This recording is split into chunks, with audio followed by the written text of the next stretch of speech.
Hey team, how's it going?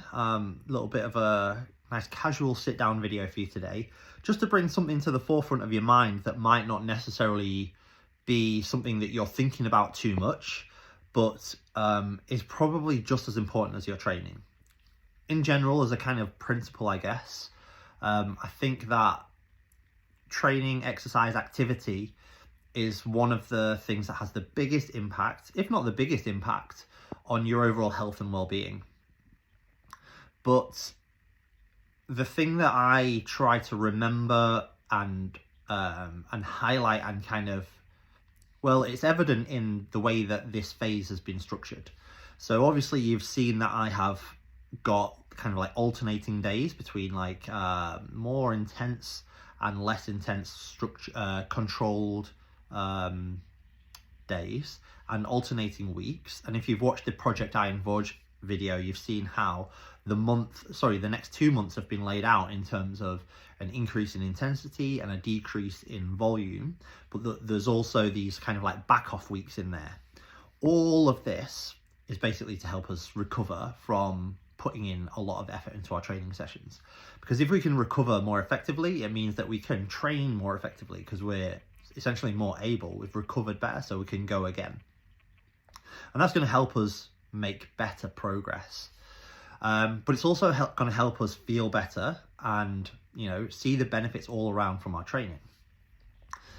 But the thing to remember, or the reason for all of that structure, is to aid recovery from the effort that we're putting into training.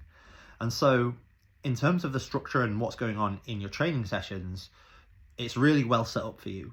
But what are we doing outside of training sessions to get the most out of that recovery?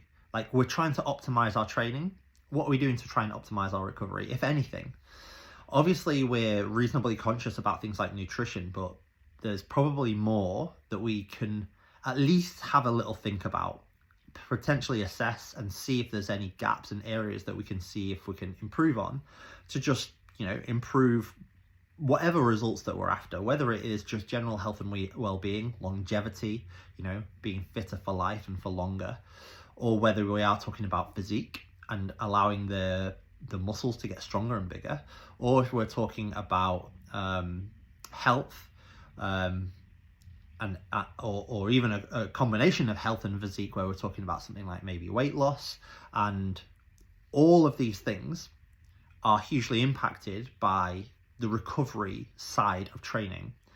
So of course what you're doing in the gym is mega important, but it's kind of half of the equation. It's the stimulus for change, it's the trigger, because you're subjecting yourself to something that is outside of your body's comfort zone, and so your body wants to be able to adapt to that, if that's going to happen regularly, which obviously for you guys it is. But in order to adapt, it needs the building blocks to be able to change.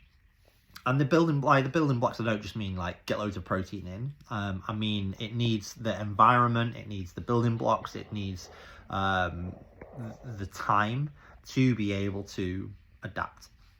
And this is the recovery side of things. So if we're not making the most out of recovery, then we're not getting the most out of our training either.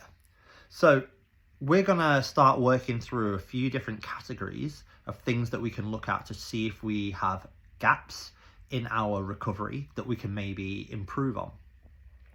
And outside of physical activity, there's one thing which I think is the most important, and it's your biggest bang for buck for recovery, health, well-being, longevity, physique, decision making, like cognitive function, but also just hormones and feedback from those hormones, and that's going to be sleep.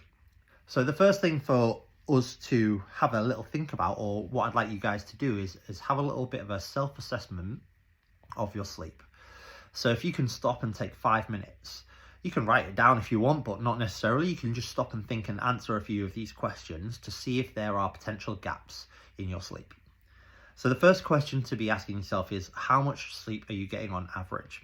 And I've heard a lot of times in coaching in the past, people sort of say, I get 6-7 hours, but that's good for me. I'm happy with 6-7 hours. And I don't really kind of buy into that too much, for two reasons. One is, I think that as a general rule of thumb, around 8 hours is probably closer to what most people need. And I think that it's more likely that the people I'm talking to are going to need that, because I also know that they're people who physically train on a regular basis. So that recovery requirement is also going to increase. If anything, it's not going to decrease or be lower than the average. If anything, I would suspect it's going to be higher than the average. The other reason is we don't have another version of you, a control version of you that we can compare to, because you might feel like everything is perfectly good and well on 6 to 7 hours. But if there was another version of you that we could compare to who got 8 hours of sleep per night, we might find that actually things were even better.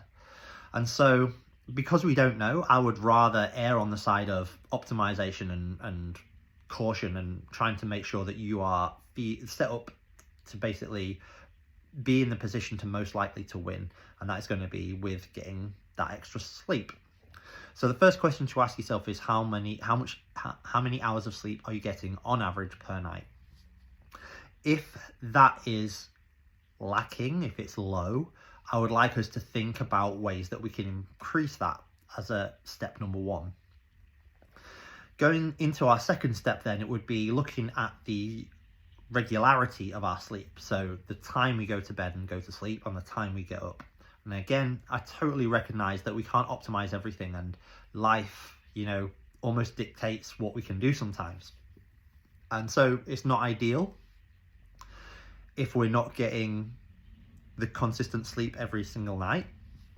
But if there are areas where we can improve that, that is a second question for us. Can we improve the regularity of our training, the time we go to bed, the time we get up? Because that does also have an effect and an impact on your recovery and your sleep habits in general, which also affects your recovery.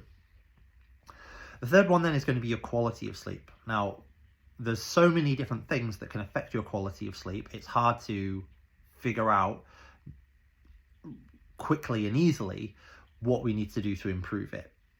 But let's at least ask ourselves the question and see if we can identify if it's not great. Are there obvious things that we know about that we can try and improve on, or are there less obvious things? The obvious things might be, your sleeping environment. It might be, watching your phone straight before bed, and that kind of like blue light and that stimulus for your brain is keeping you awake. So you're kind of maybe nodding off, but your brain's still whirring because you've been on your phone. It might be that it's not particularly dark. It might be interruptions from other people or animals and things like that. Ask these obvious questions. Is there anything that you can do about them? Can you improve it in any way? And then let's go into the less obvious questions. How's your satisfaction on a day-to-day basis? If you're going to bed pretty unsatisfied with your day, you might kind of replay things. You might be thinking about things. You might have anxiety. You might be, not able to switch off. And so we're looking at sort of more psychological things that we can do, like practicing gratitude, like relaxation techniques, like thinking about the things that are going on in our life that are causing us to think about it, and if we are in control of it or not. And if we're not, can we let it go? Can we come back to it when we wake up? If it's one thing I often like to remember is sometimes I think, I need to remember this. I've got to remember this for tomorrow, and I'll need to deal with it.